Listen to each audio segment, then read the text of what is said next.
5 minutes to 11. May 21st, Linda Vista Hotel. I hear some knocking and a woman talking. I thought it was my door, but it turns out to be the one next to mine. She was claiming the Surrey RCMP want me gone. Well, that's kind of funny. The police force here in town is called the Surrey Police Service of record. Surrey RCMP still has a building here and they still do one section of town. No law enforcement officer has come to my door and said, you got to leave.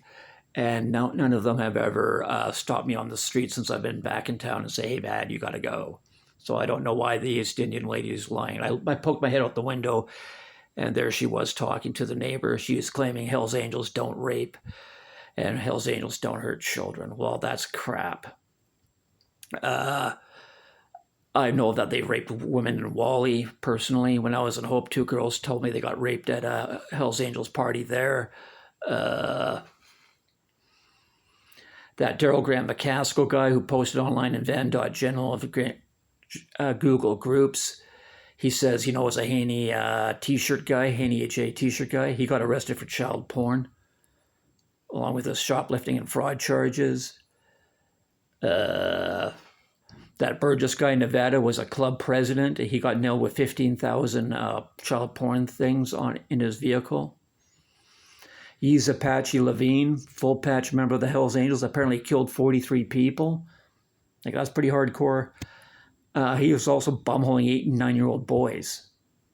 So, like, some really bad sex criminals in that organization. The Hells Angel full patch who died on the highway between Hope and Agassiz when I was living out there. The official story's crap. His body and his bike were in the ditch for 4 days. I've been to the parking lot there of the trails. You should have been able to clearly see it. I posted a YouTube video about it. But anyways, the club took him in, even though they knew he did 10 years prison for a part of his part in a gang rape when he was with 13th Tribe full patch.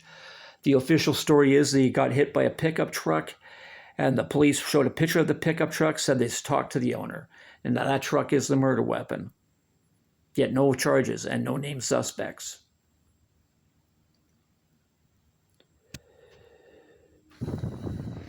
So I told the female Indo maid, who's like over at the age of 50, that the Hells Angels do in fact rape children and hurt kids, because she was saying to this person next door that they don't.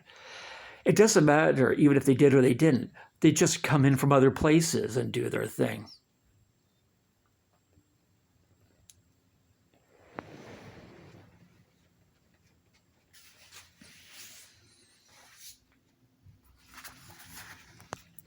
And that ambulance is still parked over there.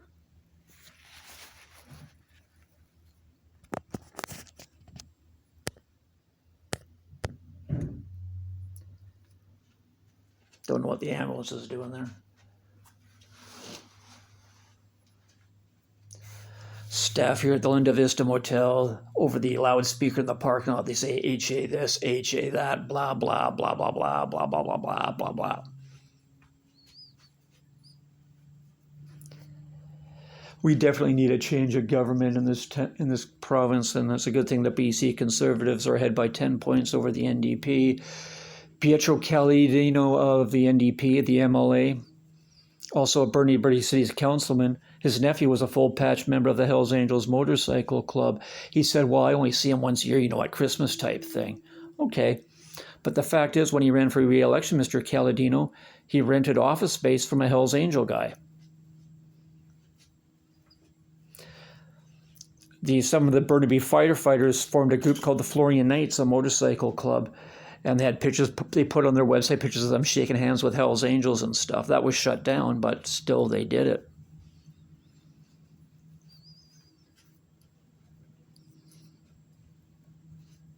The former mayor of Burnaby, I was quite surprised because he went to a funeral of a Hells Angel full patch when asked by the media, why did you do that? Well, I knew him in high school. Well, okay, fine.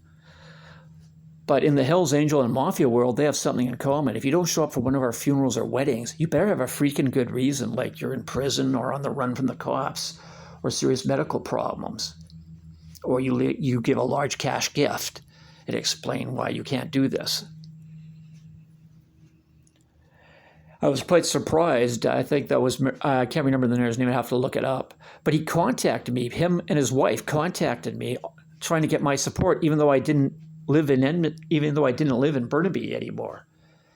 Like, sorry, man, like, I can't pretend that I don't know that you were going to an organized crime guy's funeral. Like, come on. I also didn't like the fact that you refused to put a homeless shelter in Burnaby. Anyways, you can read about that in van.general of Google Groups if you want.